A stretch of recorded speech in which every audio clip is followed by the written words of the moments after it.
Bismillahirrahmanirrahim. Assalamualaikum warahmatullahi wabarakatuh. Allahumma sholli ala sayyidina Muhammad wa ala ali sayyidina Muhammad. Alhamdulillah kita berjumpa lagi di pagi hari ini. Kami sekarang sedang berada di studio 2 di Rasya di Jalan Masjid Silaturahim 36 Kalimanggi Cibubur di lantai 2, studio 2. Kita jumpa lagi dalam acara renungan dan juga dialog renungan di bawah naungan Al-Quran bersama Ustaz Husin Alatas, Ustaz Hamzah Alatas dan juga Ustaz Isa Alkaf.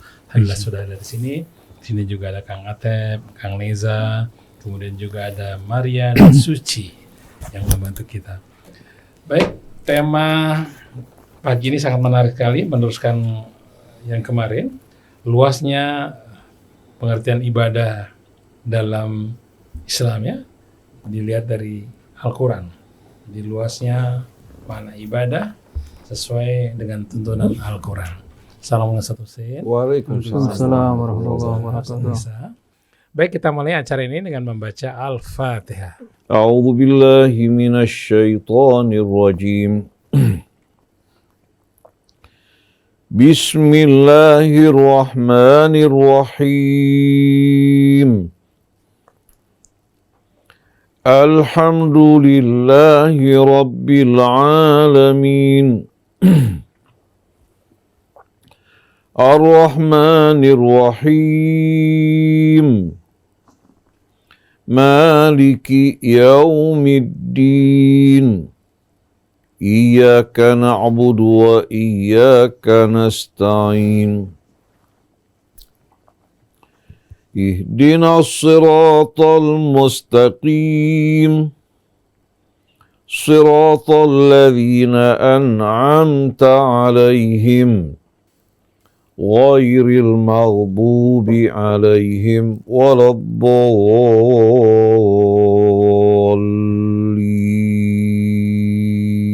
Amin. Alhamdulillah kita sudah baca Al-Fatihah.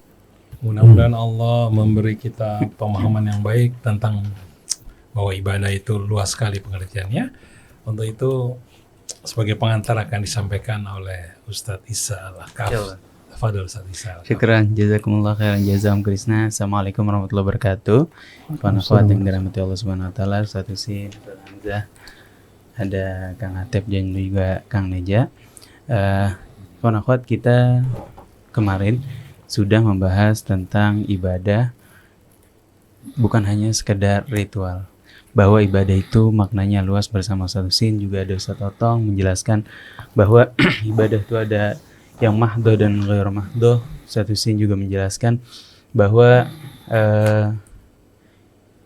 ibadah kita tidak sebatas hanya hal-hal yang sifatnya ritual. Kehidupan sosial kita juga bisa dinilai ibadah. Lebih luas lagi Ustaz Husin juga menjelaskan tentang makna mubah atau bagaimana bahwa mubah itu sebenarnya menjadi pilihan kita. Hal yang dikatakan mubah bisa jadi sifatnya ibadah kalau niat kita menggunakan hal-hal yang bersifat mubah itu sebagai ibadah.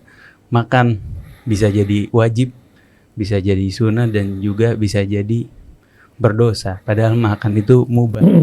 Kalau kita makan makanan halal, kita niat makan itu untuk menguatkan jasmani kita untuk beribadah kepada Allah Subhanahu wa taala, makan tersebut juga jadi ibadah. Sebaliknya, kalau kita lalai dengan makan kita, kalau kita tidak teratur dengan makan kita sehingga kebiasaan makan kita mengganggu ibadah kita, makannya juga bisa menjadi dosa. Atau bahkan ketika kita memakan makanan yang tidak dihalalkan oleh Allah Subhanahu wa taala, itu juga bisa menjadi dosa. Nah, hari ini kita akan lebih luas lagi bersama Ustadz Hamzah bin Atas Alatos membahas tentang luasnya makna cakupan ibadah.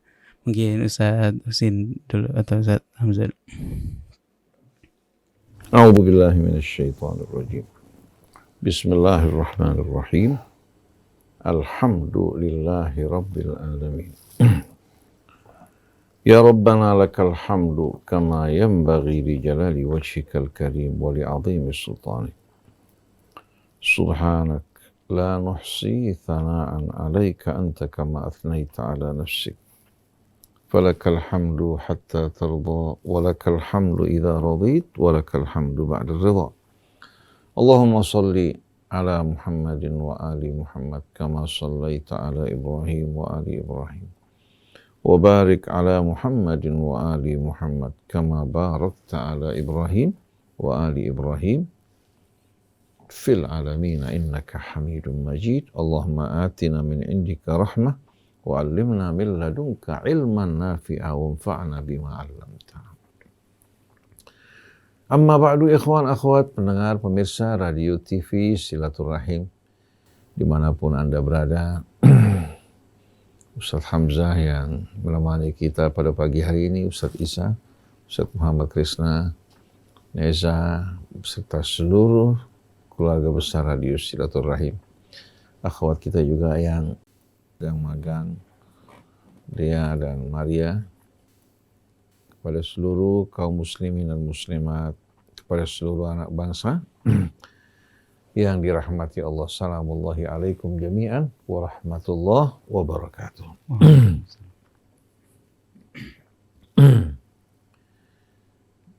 Sebagaimana yang telah kita sampaikan dari ayat-ayat Allah Subhanahu wa ta'ala pada kajian kita yang lalu, bahwa ibadah dalam Islam sebagaimana keterangan Al-Quran, sebagaimana sunnah-sunnah Nabi kita Muhammad SAW, bukan hanya terbatas pada ibadah ritual, tidak juga terbatas pada ibadah yang bersifat pribadi, tapi di samping ibadah fardiyah yang kembali kepada kepada kewajiban yang Allah wajibkan atas setiap individu yang dinamakan fardhu ain. Ada juga ibadah ijtimaiyah, ibadah sosial, di mana Allah Subhanahu wa ta'ala bukan wajibkan seseorang atau setiap orang, tapi kewajiban ini ditanggung dan dipikul secara kolektif.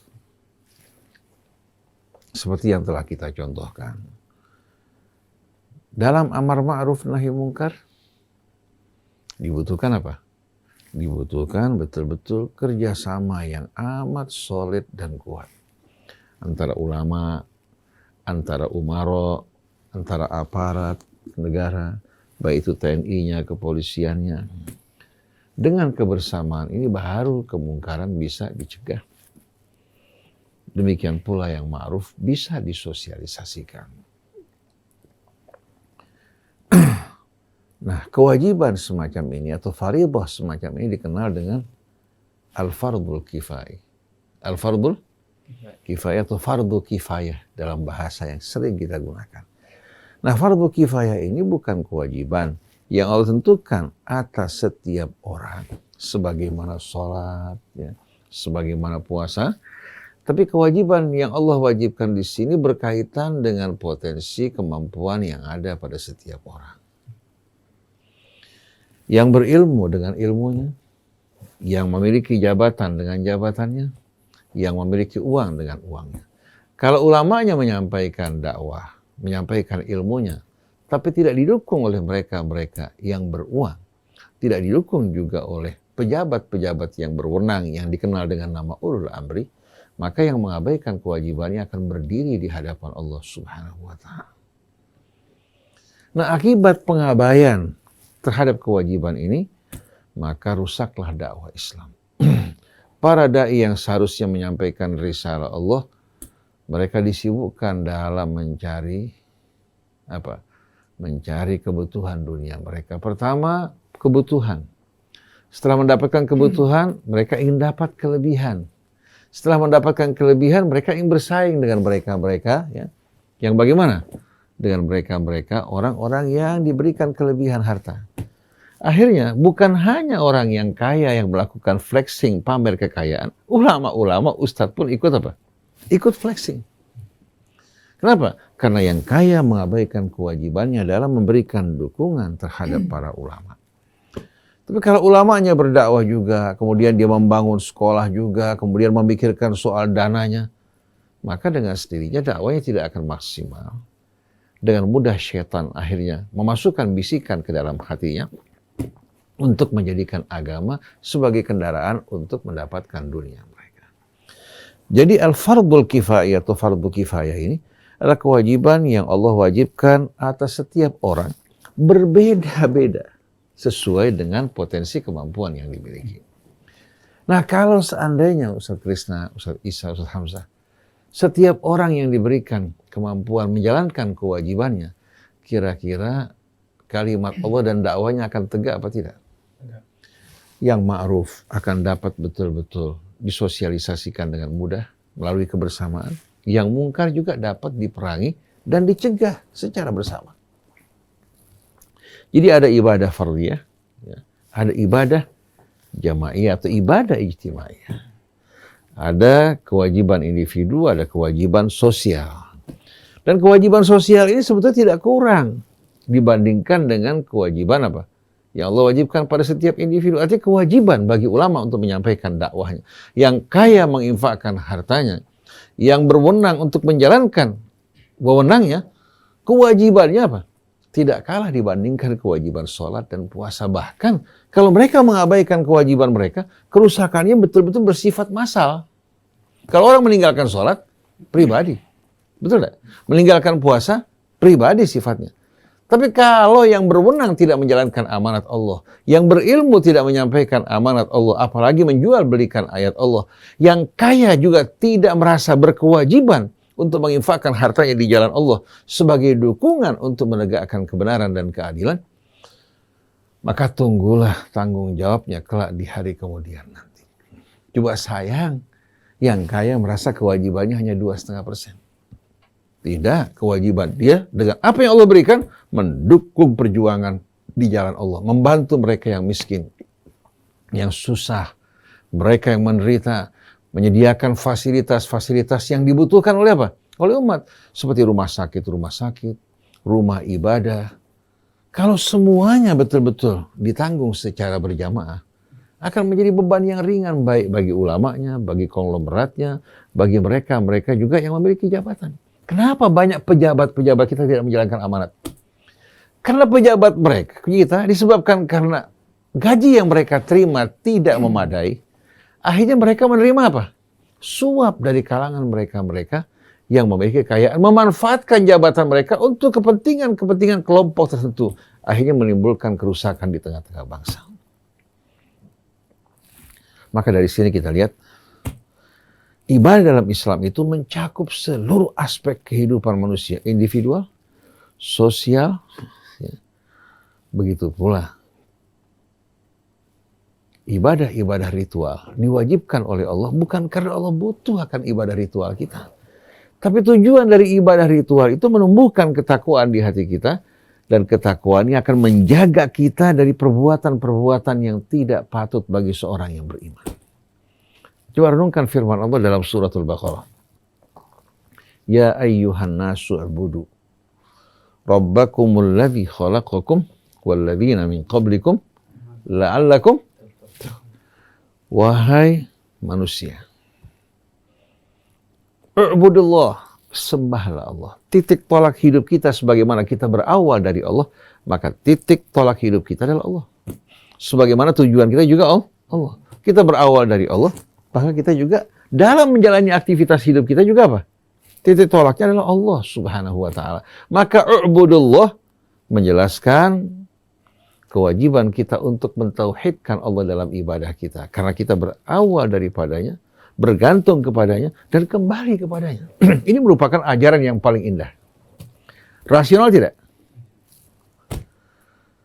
Ubudullah, sembahlah Allah.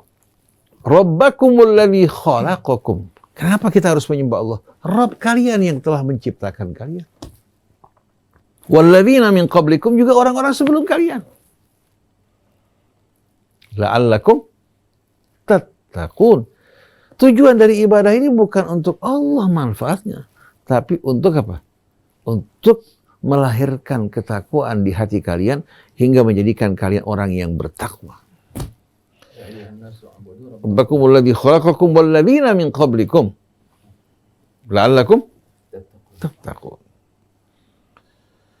Nah, kalau kita perhatikan ya, tujuan dari ibadah tadi la'allakum tattaqun. Karena tattaqun diartikan agar kalian takut kepada Allah atau bertakwa kepada Allah, akhirnya makna tujuannya hilang. Pada dalam bahasa Arab kata tattaqun diambil dari kata iutaqa, yautaqi. Iutaqa karena sulit disebutkan wawnya dirubah menjadi ta ittaqa yattaqi. Asal kata kerjanya, asalnya yang dikatakan fi'il thulatsinya adalah waqa yaqi wiqayatan. Berarti menjaga, membentengi, melindungi, bukan berarti takut.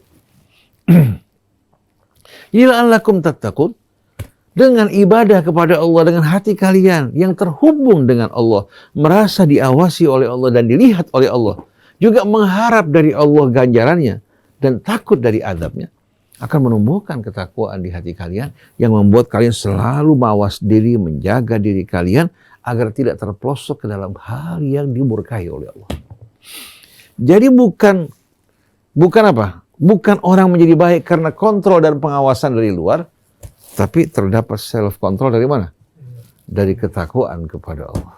Karena kalau hanya diawasi oleh aparat keamanan, kepolisian, kejaksaan, ya, atau atasan yang mengawasi kita, hanya terbatas pada apa yang mereka lihat. Tapi kalau Allah alimul ghaibi wasyahadah, dia mengetahui yang gaib, yang nampak, bahkan bisikan hati kita diketahui. Nah, inilah pendidikan Allah yang amat indah, di mana pengawasan seseorang bukan dikembalikan kepada pengawasan eksternal, tapi pengawasan langsung yang berhubungan dengan Allah pencipta mereka. Oleh karena itu selalu kita diingatkan kepada Maliki Yaumiddin pada saat kita membaca suratul Fatihah. Allah pertama ingatkan bahwa semua kebaikan nikmat berasal dari Allah. Maka kita panjatkan puja-puji kita, alhamdulillahi rabbil alamin. Lalu Allah ingatkan bahwa dia memperlakukan kita dengan kasih sayangnya Ar-Rahman, Ar-Rahim. Tapi Allah ingatkan hidup kamu tidak sia-sia tanpa tujuan. Maliki Yaumiddin, kamu akan berdiri di hadapan Maliki Yaumiddin. Nah ini kalau terus diulang, diresapi, dihayati, ketakwaan muncul apa tidak? Begitu juga dengan ibadah siam dari mulai pagi hingga terbenam matahari. Di saat kita menjalankan ibadah siam, menahan makan minuman yang halal, bukan karena takut dilihat oleh manusia, tapi karena merasa diawasi Allah. Kalau hanya memandang mata manusia, kita bisa sembunyi-sembunyi dalam kamar kita makan dan minum, nggak ada yang melihat sama sekali. Tapi kita menahan lapar dan haus, ya, hal-hal yang tidak baik semata-mata karena kita memandang Allah, mengharapkan ridha-Nya dan takut dari azabnya. Jadi ya ayyuhan nasu ubudu rabbakumul ladzi khalaqakum walladzina min qablikum la'allakum tattaqun. Wahai manusia, sembahlah Allah Tuhan kalian. Jangan kalian persekutukan Allah dengan sesuatu, karena perintah ibadah selalu menitik beratkan kepada tauhidullah. Dia yang telah menciptakan kalian dan orang-orang sebelum kalian. Bukan untuk Allah manfaatnya, tapi la'allakum tattaqun, agar menumbuhkan ketakwaan dalam jiwa kalian, hingga menjadikan kalian orang-orang yang selalu mawas diri, menjaga diri dari hal-hal yang tidak patut. Lalu Allah tambahkan, alladzi ja'ala lakumul arda firasya was samaa'a binaa'a wa anzala minas samaa'i ma'an فَأَخْرَجَ بِهِ مِنَ الثَّمَرَاتِ رِزْقًا لَكُمْ. Itu yang menjadikan bagi kalian bumi sebagai firash, sebagai pembaringan bagi kita. Bumi kan bulat, dia berputar pada sumbunya, mengitari juga matahari. Tapi karena bulatannya begitu besar, kita nggak merasa walaupun dia bulat. Tapi apa bagi kita, ya, karena bentangannya cukup luas, kita nggak merasa bumi bulat. Bahkan kita memandang lautan juga nampak seolah merupakan apa? Pemandangan yang datar. Padahal kapal yang berjalan lama-kelamaan, yang tadi terlihat kemudian akan tenggelam. Jadi walaupun dia bulat, tapi apa? Karena bentangannya begitu luas, Allah Subhanahu wa Ta'ala sediakan bumi, ya, laksana firash, hamparan bagi kita. Bisa kita beristirahat, membangun rumah kita. Dan pada saat dia melakukan rotasi juga dengan lembut, hingga tidak merasakan getaran sedikit pun. Kalau kita di pesawat meletakkan gelas, kita akan rasakan gelas itu bergetar. Walaupun pesawat yang paling canggih. Ya. Tapi bumi yang merupakan pesawat yang amat besar, ya, 2/3 lautan, 1/3 daratan dan pegunungan. Ternyata apa? Berputar pada sumbunya selama 24 jam. Kemudian mengitari matahari selama 1 tahun. Tidak kita rasakan getarannya. Ini merupakan karunia Allah alladzi ja'ala lakumul arda firasya was samaa bina. Dan langit sebagai atap yang menjadi pelindung bagi kita. Kalau tidak terdapat pelindung yang menjaga bumi kita, seperti pelindungan yang Allah berikan melalui atmosfer, kita bisa bayangkan meteor-meteor yang menghempas bumi kita. Kemudian di saat tidak terdapat atmosfer sebagai pelindung, sebagai sabuk pelindung pengaman bagi kita, tidak akan lagi ada air. Karena semua air akan menguap. Meninggalkan apa? Bumi kita menuju ruang angkasa. Kemudian apa? Tidak mungkin kita dapat menyaksikan tayangan televisi maupun radio.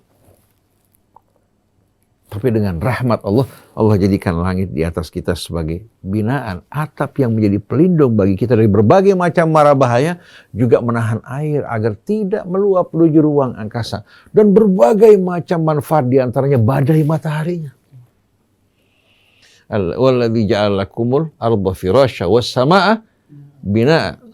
Kemudian wa anzala minas samaa'i ma'a. Lalu Allah turunkan dari langit butiran-butiran air hujan tanpa ada kerja keras dari kita.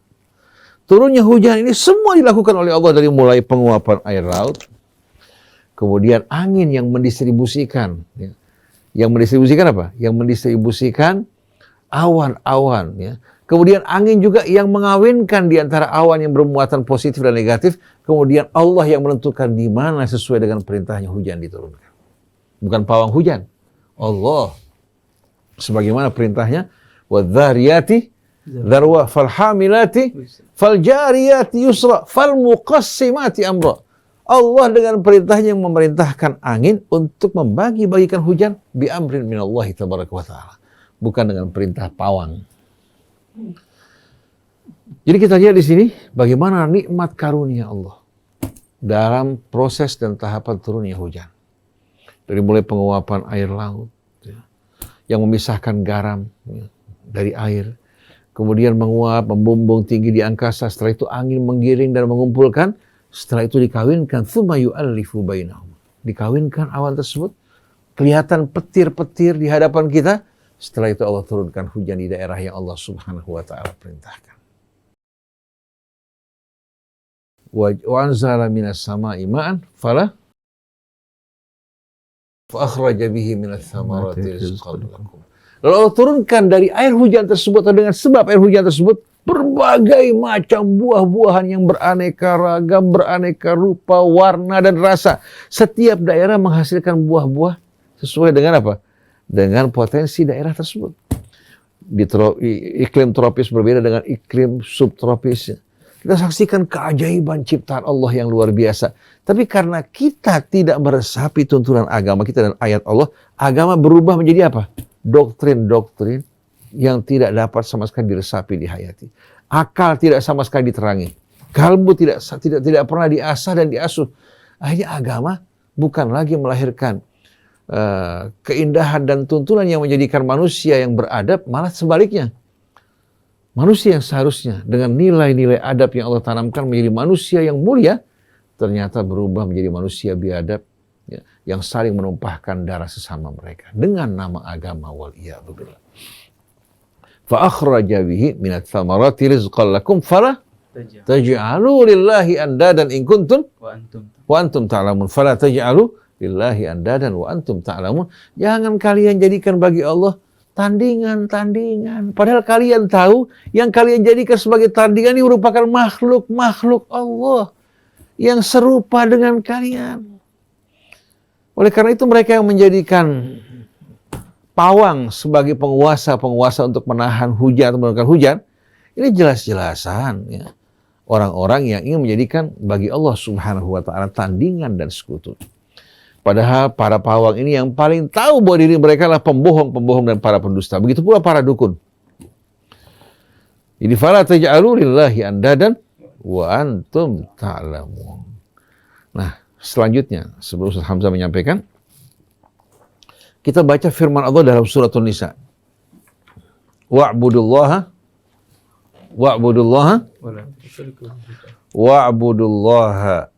Kemudian wala tusyriku bihi syai'. Ayatnya ayat 36. Wa'budullaha wala tusyriku bihi syai'a. Sembah Allah, jangan kalian persekutukan Allah dengan sesuatu. Karena selain Allah adalah makhluk-makhluk yang Allah ciptakan. Bisa kita persekutukan sesuatu dengan Allah, berarti kita samakan persekutukan makhluk dengan penciptanya. Bagaimana Allah tidak murka? Kemudian wabil walidaini ihsana. Kita lihat bagaimana tuntunan ibadah dalam Islam. Bukan hanya sebatas kita meyakini mengimani Allah Tuhan yang Maha Esa, tapi apa? Wabil walidaini ihsana. Hendaklah kalian selalu memperlakukan kedua orang tua kalian dengan baik dan mulia. Wabidil qurba. Demikian pula kaum kerabat kalian. Wabidil qurba wal yatama wal masakin. Wal masakin. Begitu juga perlakukan siapa? Anak-anak yatim, orang-orang miskin, kerabat-kerabat orang yang lebih berhak untuk menerima perhatian kita. Perhatikan yang dekat baru yang jauh. Jadi kaum kerabat.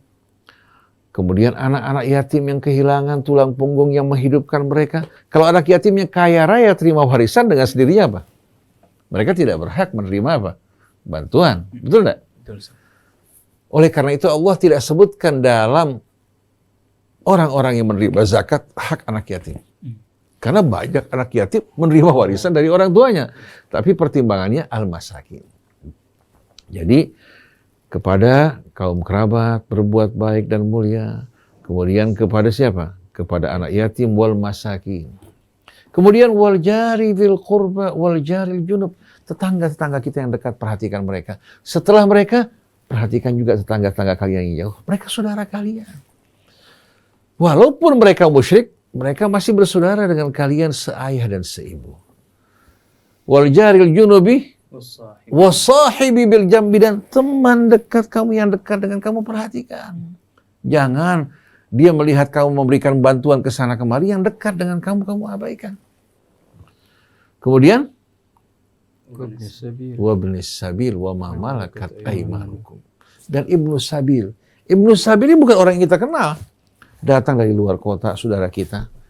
Kehabisan bekal di jalan, kita berikan dukungan bantuan buat dia untuk tinggal, untuk kebutuhan makan. Atau talib ilim, orang yang menuntut ilmu, kehabisan bekal di perantauan. Kita sebagai saudaranya wajib memberikan dukungan bantuan buat dirinya.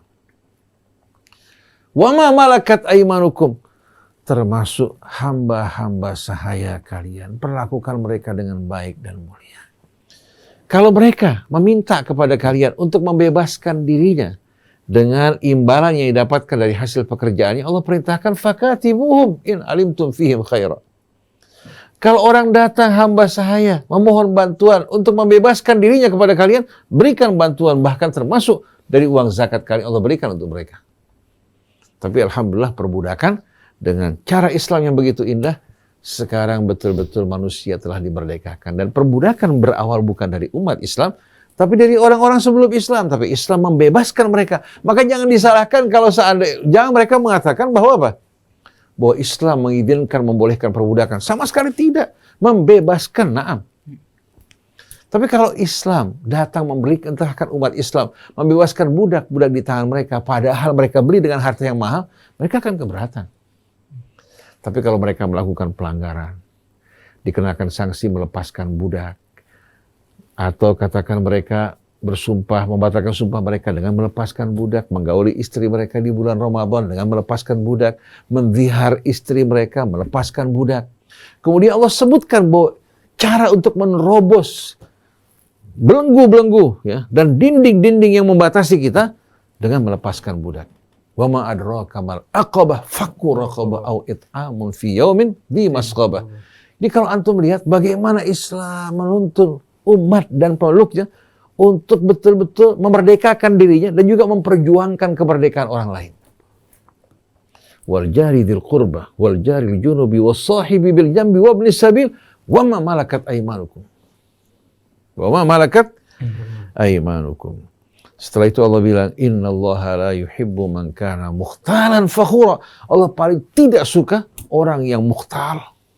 Apa mukhtal? Yang sombong dengan bahasa tubuhnya. dengan gaya hidupnya flexing. Masuk dalam ayat ini. Innallaha la yuhibbu man kana mukhtalan. Kalau fakhur membanggakan hartanya dengan cerita. Nasabnya, kedudukannya dibanggakan dengan. Tapi kalau mukhtal diambil dari kata khail, kuda. Ikhtala al-khailu, kalau kuda lagi mulai menunjukkan kesombongannya. Paham nggak? Termasuk pakai pakaian branded. Termasuk memamerkan kekayaan, ya, memamerkan ini, itu, dan lain sebagainya. Itu semua flexing yang merupakan perbuatan yang paling dibenci oleh Allah. Dan orang seperti ini kalau tidak taubat tidak akan mencium bau surga. La yadkhulul jannata man kana fi qalbihi mithqalu khardalin min kibrin. Tidak akan masuk surga orang yang di hati terdapat walaupun satu butir yang kecil, ya, terdapat dalam jiwanya kesombongan, tidak akan mencium bau surga.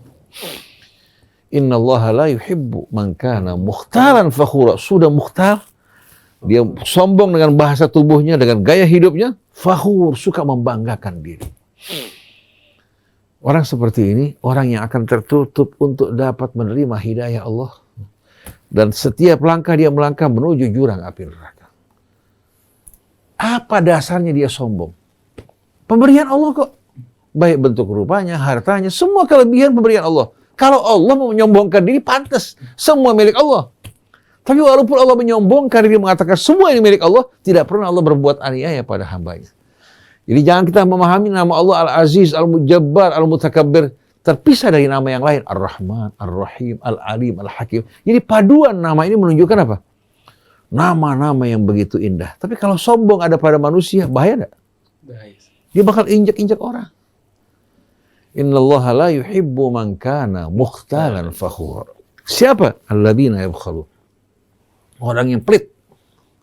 Wa ya'muruna an-nasa wa yaktumuna wa ya'muruna an-nasa bil bukhli. Nganjurin orang lain juga untuk pelit. Kemudian wa yaktumuna ma atahumullahu min fadlih. Dan mereka juga menyembunyikan apa yang Allah berikan dari karunia-Nya. Datang orang minta bantuan, al-afu, minta maaf. Lagi kosong, al-afu. Perdagangan lagi sepi, padahal Allah berikan keuntungan. Tapi dia bilang lagi rugi. Kenapa? Karena tahun kemarin 1 miliar, sekarang cuma dapat 500 juta, dia bilang rugi. Seandainya nggak dapat untung pun, dia punya kelebihan harta, dia wajib bantu saudaranya. Jadi mereka-mereka yang kikir, yang medit, ya, kemudian menganjurkan orang lain supaya kikir. Kenapa? Supaya orang jangan jelekin dia. Biar rame-rame dalam apa? Kekikiran. Kemudian wa yaktumuna ma atahumullahu min fadlih, mereka menyembunyikan apa yang Allah anugerahkan bagi mereka dari karunia-Nya. Wa a'tadna lil kafirina adzaban muhina, dan kami sediakan bagi orang-orang yang kafir dan ingkar ini azab yang akan menghinakan mereka. Jadi orang yang kikir masuk dalam apa? Kategori orang yang sombong. Yang nggak disukai Allah. Betul nggak? Betul. Kemudian orang-orang yang kikir juga masuk dalam kategori al-kafirin, yang mengingkari nikmat Allah. Balasan yang Allah sediakan mereka, azab yang menghinakan mereka. Nah, kalau kita baca ayat ini, makna ibadah luas apa tidak? Luas kan? Bukan terbatas pada ibadah ritual saja, ya. Bukan bersifat pribadi saja, tapi mencakup ibadah sosialnya. Dan ternyata tujuan dari ibadah ini bukan kembali kepada Allah bermanfaat. Allah tidak butuh pada kita. Wallahu ghaniyun 'anil alamin. Tapi kembali kepada kita, mendidik kita untuk menjadi manusia yang bertakwa, yang berakal budi, yang betul-betul bersifat mulia. Nah, agama semacam ini, itu yang Allah turunkan pada Nabi-Nya Muhammad SAW. Adapun agama yang menimbulkan fitnah, hoak, mencaci, memaki, atau menghancurkan, katakan apa, martabat seseorang, apalagi menumpahkan darahnya, ini bukan agama Rasulullah. Bukan agama yang Allah ajarkan pada Rasulnya. Dan bukan pengikut Rasul. Ini semua pengikut syaitan, wal'iyadzubillah. Jadi jangan kita lihat orang dari apa? Bacaan Qur'annya, dari jidat yang hitam, dari jenggotnya apa? Yang panjang, dengan jubah, jangan. Banyak mereka-mereka yang berpakaian seperti ini, sebetulnya merupakan dajjal yang menutupi kekafiran mereka dengan mulut manis mereka dan kebohongan mereka. Pengikut Rasul, Muhammadun Rasulullah walladzina ma'ahu asyidda'u 'alal kuffar ruhama'u bainahum. Saya sampaikan hanya dengan keras karena apa? saya tidak dapat sama sekali menerima di saat sebagian orang menggunakan lidahnya, menggunakan juga potensinya untuk mencaci, maki, mengkafirkan, bahkan mengeluarkan orang dari surga dan memutuskan harapan mereka. Nah, kita ingin Islam dengan ibadah dan tuntunannya betul-betul menjadikan kita manusia yang beradab, bukan melahirkan manusia-manusia yang biadab. Mudah-mudahan Allah Subhanahu wa Ta'ala membantu kita untuk mengamalkan apa yang kita sampaikan sebelum orang lain. Nah, selanjutnya Ustaz Hamzah insyaallah akan menyempurnakan. Bismillahirrahmanirrahim. Alhamdulillahirabbil alamin. Wassalatu wassalamu ala asyrafil anbiya wal mursalin. Sayyidina Muhammadin wa ala alihi wa sahbihi ajma'in. Subhanaka la ilma lana illa ma 'allamtana innaka antal alimul hakim. Rabbana zidna ilma wa alhiqna bis salihin. ربنا لا تزغ قلوبنا بعد إذ هديتنا وهب لنا من لدنك رحمة إنك أنت الوهاب رب اشرح لي صدري ويسر لي أمري واحلل عقدة من لساني يفقهوا قولي أما بعد. Alhamdulillah wa syukurillah, kita telah mendapatkan keterangan, penerangan tentang bagaimana syumuliyatul ibadah fil Islam wa fil Qur'anil Karim, bagaimana keluasan makna ibadah di dalam Al-Quran dan di dalam Islam ini. Tidak seperti yang terkadang difahami dengan sempit, dengan hanya difahami makna mafhumul ibadah dengan ibadah ritual saja. Diambil dari firman Allah, misalnya Allah Subhanahu wa Ta'ala berfirman dalam surah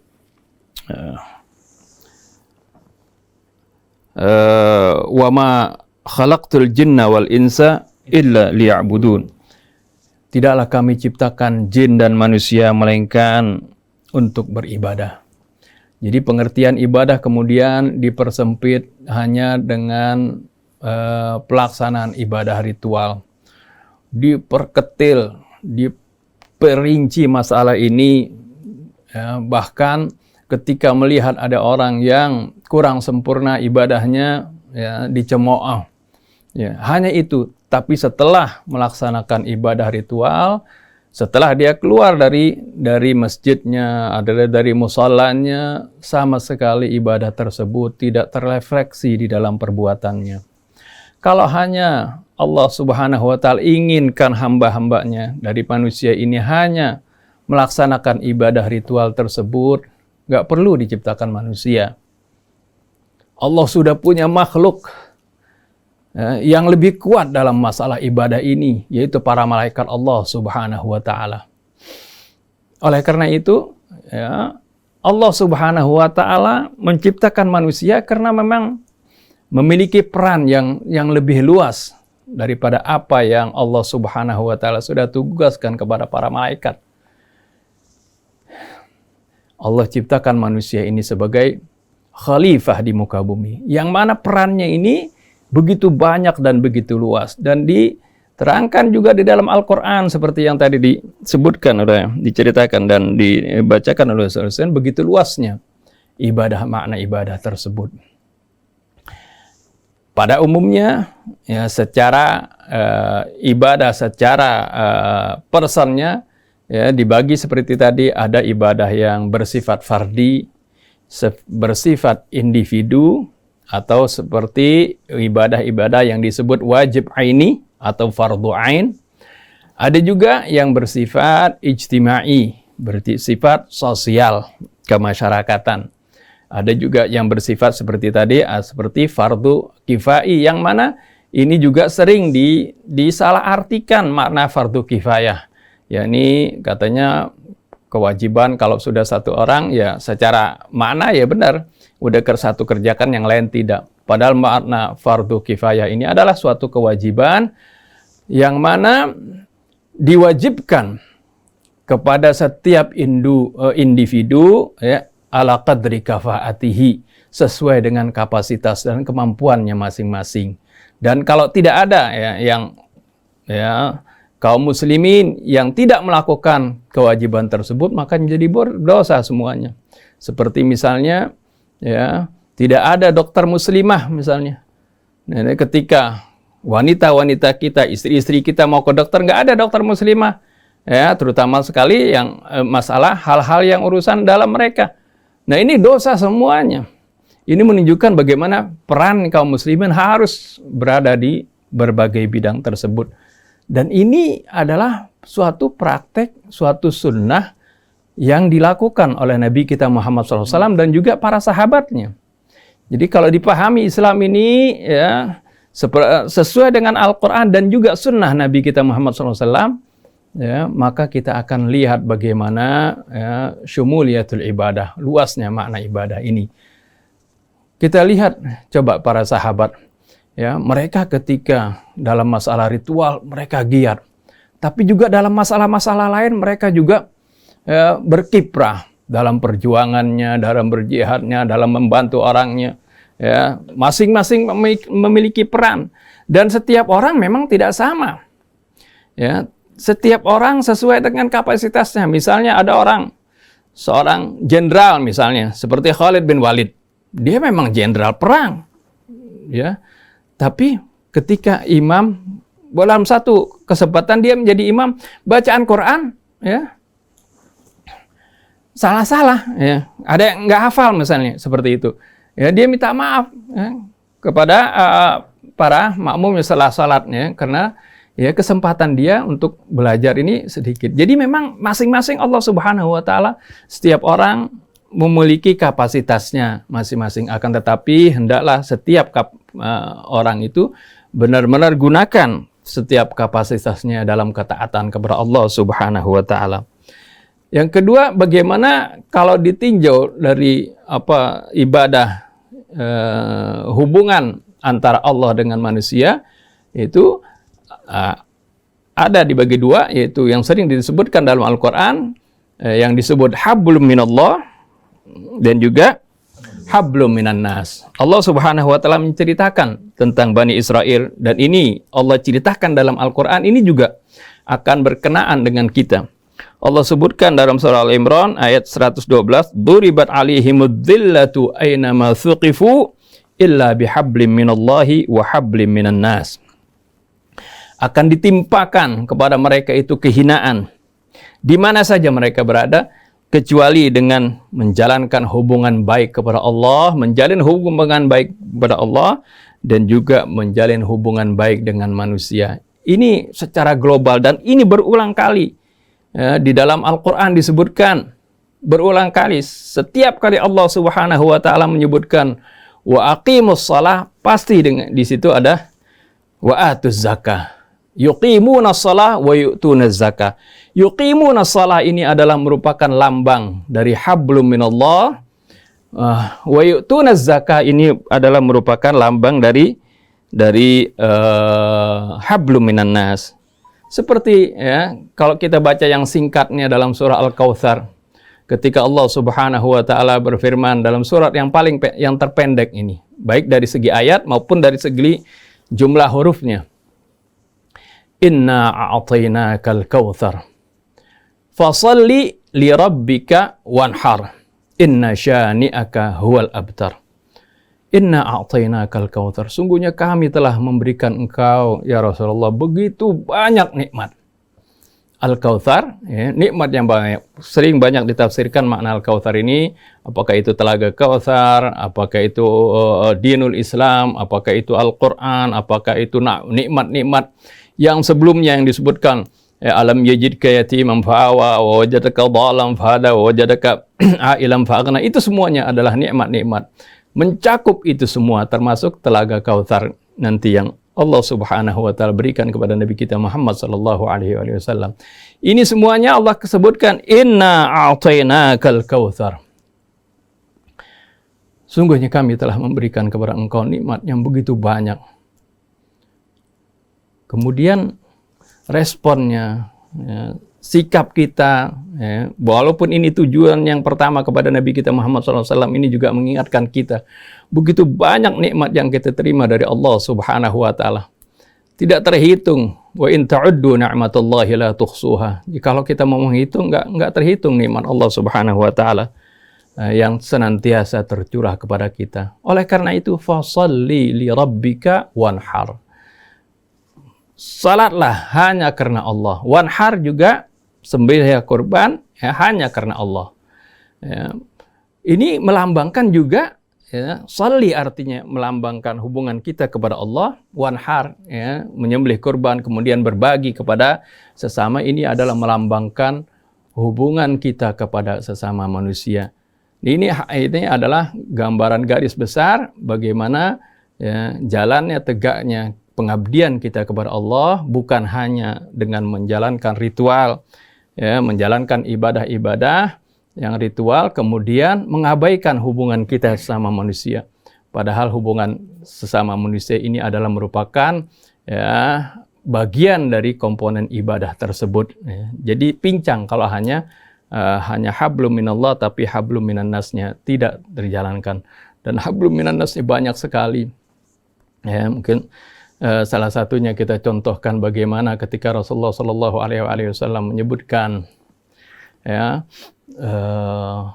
dalam berinfak kepada sesama kita, kepada orang lain, terutama kepada orang tua, sampai apa yang kita berikan nafkah kepada istri kita itu pun adalah merupakan bentuk ibadah, bentuk yang akan mendapatkan pahala. Hatta ma taj'alu fi imra'atik, kata Rasul, sampai yang kamu suapin kepada istri kamu itu adalah bagian dari ibadah. Sampai Rasulullah katakan, wa fi bud'i ahadikum sadaqah. Ya, ketika seorang mendatangi istrinya itu sedekah. Sahabat sampai heran, ya Rasulullah, ya, masa kita mendatangkan istri dapat itu juga sedekah, ini merupakan sesuatu yang berpahala. Rasulullah jawab, bagaimana kalau dia datangi, ya, kalau dia lampiaskan dia punya syahwatnya ini tuh di dalam sesuatu yang dilarang oleh Allah Subhanahu wa taala. Tentu di sana ada dosa. Ya. Oleh karena itu ketika dia karena menjaga dia punya syahwatnya, dia menikah, dia lampiaskan dalam hal yang dihalalkan oleh Allah Subhanahu wa taala, ini juga bagian dari ibadah. Begitu luasnya ibadah dalam Islam yang ini diterangkan dalam Al-Quran maupun sunnahnya Nabi kita Muhammad sallallahu alaihi wasallam. Jadi kalau orang yang mempersempit hanya ibadah ritual saja, sungguhnya dia merangkai Islam hanya ibarat sayap, hanya separuh sayapnya. Ya. Padahal ibadah ritual ini kenapa Allah perintahkan terus? Berarti itu tujuannya kan seperti tadi. Wa'budu rabbakum, ya ayuhan nas wa'budu rabbakum alladzi khalaqakum la'allakum tattaqun, supaya kalian menjadi orang yang bertakwa. Ya, artinya bisa melindungi diri kita dan diri kita daripada api neraka. Bertakwa, sifat bertakwanya ya Allah terangkan dalam surah Al-Imran ya, 1, 2, 3 misalnya alladzina yunfiquna fis sarra'i wad-dharra'i wal kadhiminal ghaidha wal 'afina 'anil nas. Ciri orang yang bertakwa ya itu mereka-mereka yang berinfak. Alladzina yunfiquna fis sarra, dalam senang, wad-dharra ya, dalam kesulitan ya, wal kadhiminal ghaidha, menahan amarahnya, wal 'afina 'anil nas, suka maafkan orang. Ya, wallahu yuhibbul muhsinin, ya, selalu dan Allah cinta, suka kepada orang yang selalu berbuat ihsan, ya, bukan saja memaafkan tapi dia juga bahkan berbuat ihsan. Ciri-ciri orang bertakwa semua itu adalah belum menanas.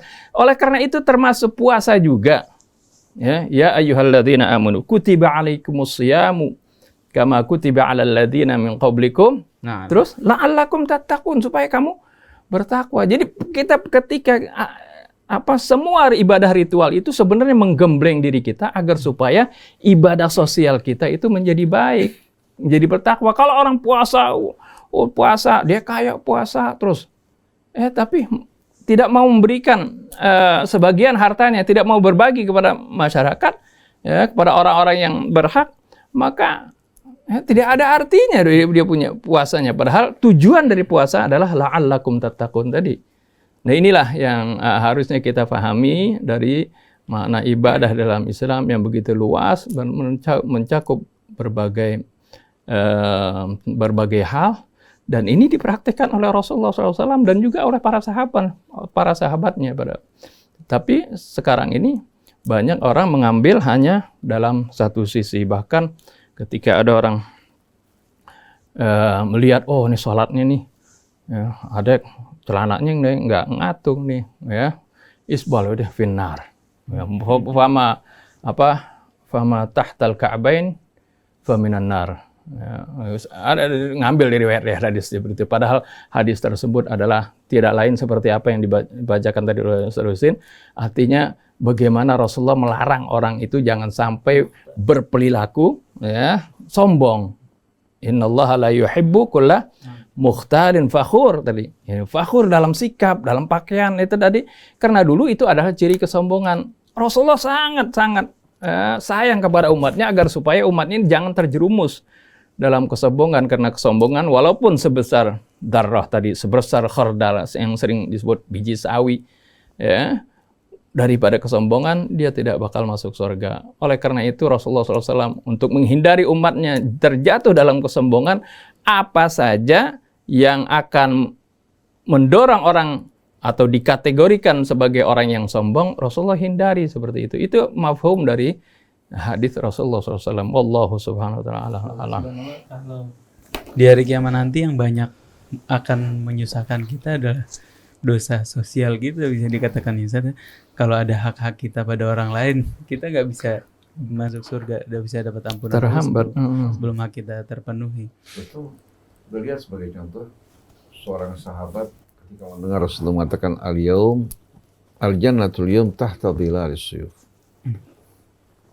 Syurga pada hari ini berada di bawah naungan pedang. Artinya Nabi berhadapan dengan musuh. Ya.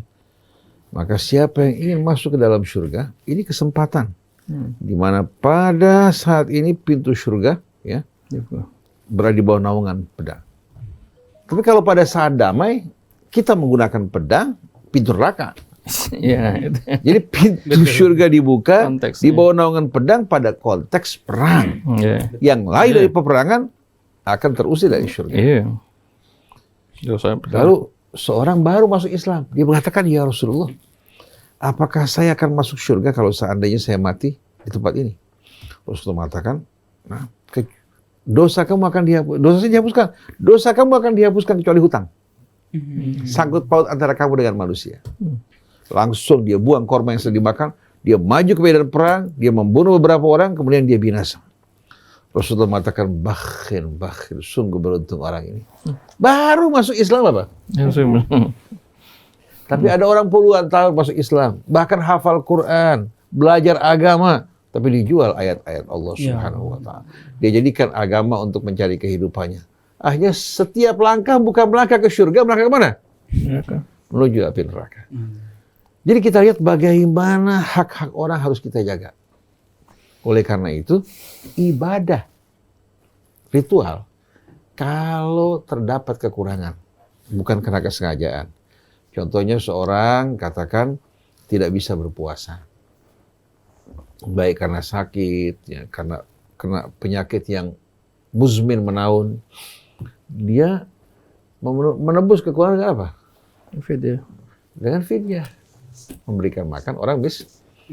Pada saat dia berhaji, ada pelanggaran ihram, umpamanya ada luka-luka di kepala, mesti dibersihkan rambutnya. Allah berikan apa? Fafidyatun min siyamin aw shadaqatin aw nusuk. Fidyah dengan puasa atau sedekah. Atau menyembelih. Gitu. Kemudian orang melakukan pelanggaran, menggauli istrinya di bulan Ramadan atau memvihar istrinya mengatakan, kamu saya haramkan seperti haramnya ibu saya buat. Dia melepaskan budak atau memberikan makan orang miskin.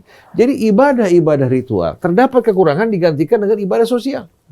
Orang pada saat di Muna katakan nggak bisa melempar, ya, atau ada pelanggaran, jatuh rambut yang sengaja, hal tentu dia bersedekah membantu sesamanya. Artinya tujuan dari ibadah ritual itu tujuannya apa? Untuk menjadikan kita makhluk yang hati kita penuh keimanan kepada Allah, berharap bergantung padanya. Kemudian bertitik tolak dari harapan dan iman kita pada Allah, kita melakukan berbagai macam aktivitas yang dicintai Allah. Oleh karena itu, tidak gampang orang mengatakan saya ini pengikut Ahlus Sunnah. Padahal Allah dalam Al-Quran mengatakan, Ya ayyuhalladzina amanu la yaskhar qaumun min qaumin asa an yakunu khairan minhum wala nisa'un min nisa'in asa an yakunna khairan minhun wala talmizu anfusakum wala tanabazu bil alqab bi'sal ismul fusuqu ba'dal iman wa man lam yatub fa ulaika humul. Ternyata ibadahnya kelihatan seperti sunnah Rasul, jidatnya hitam, hafal Quran, tapi semua dilanggar. Meledek orang, mencaci orang, memberikan julukan yang tidak patut, menyebarkan fitnah ke sana kemari. Ini orang bukan pengikut sunnah Rasul. Ini sunnatul muluk wal jababirah, sunnah para raja-raja yang tiran. Oleh karena itu sunnah terbagi dua, ada sunnah Rasul, ada sunnah al-muluk wal jababirah. Raja-raja yang berkuasa setelah Khulafa ar-Rasyidin, sunnah-sunnah mereka dengan gampang menumpahkan darah, kemudian mencari fatwa membenarkan perbuatannya untuk melakukan ekspansi atau menjadikan manusia sebagai budak. Dalam definisi iman, pada hadis yang diriwayatkan dalam Sahih Bukhari maupun Muslim, al-iman, seperti yang Rasulullah bilang, bid'un wa sab'una au sittun wa sab'una syu'bah. Iman ya, terbagi kepada 70 atau 60 cabang. Ini 70 ini bukan pembatasan, tapi menjelaskan iman itu cabangnya amat banyak. Afdaluha wa a'laha qaulu la ilaha illallah. Puncaknya qaulu la ilaha illallah. Bukan hanya mengucapkan, tapi hidup di bawah naungan kalimat la ilaha illallah. Hingga semua mengalir melalui sel-sel tubuh kita, jaringan-jaringan kita, semua dengan semangat la ilaha illallah. Kemudian wa adnaha, yang paling rendah, imatatul adza anit thariq, menyingkirkan gangguan duri-duri ya dari jalan atau menutup lubang. Itu merupakan apa? Bahagian terendah dari keimanan. Bagaimana atasnya? Betul tak? Tapi kalau orang-orang lenggang kangkung mau masuk surga tanpa pengorbanan, tanpa perjuangan, murah amat surganya. Oleh karena itu kalau orang zalim sama istri, zalim sama anak, kemudian juga tidak peduli terhadap sesama manusia, jangan tertipu dengan ilmunya. Tapi kalau ada orang kampung biasa, peduli terhadap sesama, baik memuliakan keluarganya, mengingatkan kepada Allah, baik terhadap masyarakat di sekitarnya, ini calon-calon penghuni surga. Jadi jangan kita terpaku pada ibadah ritual, akhirnya surga diukur dengan tidak kunut, tidak tarawih 23, tidak berjabat tangan di masjid, ya, tidak tahlil, tidak yasin malam Jumat. Ini betul-betul membuat apa? Membuat subhanallah, hewan-hewan aja, ayam tertawa lihat manusia seperti ini. Ayam heran, kalian kan dapat Al-Quran, dapat pendidikan dari Rasulullah SAW, masa seperti ini kelakuannya, betul nggak? Iya. Jadi kalau anda perhatikan ayam-ayam, burung-burung, hatta kambing geleng-geleng kepala, geleng-geleng. Kita diciptakan untuk kalian, tapi ternyata kalian bukan bersyukur pada Allah yang menciptakan kalian, tapi kalian justru hidup menyembah syahwat kalian. Betul nggak? La haula wala quwata illa billah. Saya nggak menyebutkan orang maupun golongan ya. Yang berjubah, yang berjenggot bukan hanya terbatas. Pokoknya semua kalangan siapapun juga. Saya kalau seandainya jidat hitam, ustadz, menyampaikan ceramah di Rasil, tapi kalau perilaku perbuatan saya ya tidak sesuai dengan tuntunan Allah Subhanahu wa taala, tidak menjadi orang mulia dan memuliakan orang lain, maka saya lebih apa? Lebih berbahaya lagi dibandingkan apa yang saya ceritakan. Karena saya ustadz yang seharusnya menjadi contoh, tapi menyampaikan hal-hal yang tidak patut. Jadi kita bukan memojokkan satu kelompok, mari bersama-sama tinggalkan perselisihan dalam hal-hal yang tidak penting, membangun kehidupan kita, dan semuanya bernafaskan ibadah pada Allah Subhanahu wa taala. Subhanakallahumma wa bihamdik, asyhadu an la ilaha illa anta, astaghfiruka wa atubu ilaik.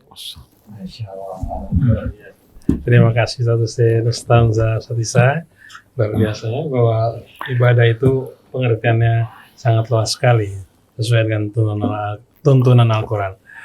Baik, kita akan jumpa lagi di lain waktu. Saya Muhammad Krishna, kemudian juga Neza, Atep, dan juga di sini ada Suci, Bunda Maria, ada Yusuf Subangkit, mohon pamit. Wabillahi taufiq wal hidayah. Assalamualaikum warahmatullahi wabarakatuh. Waalaikumsalam.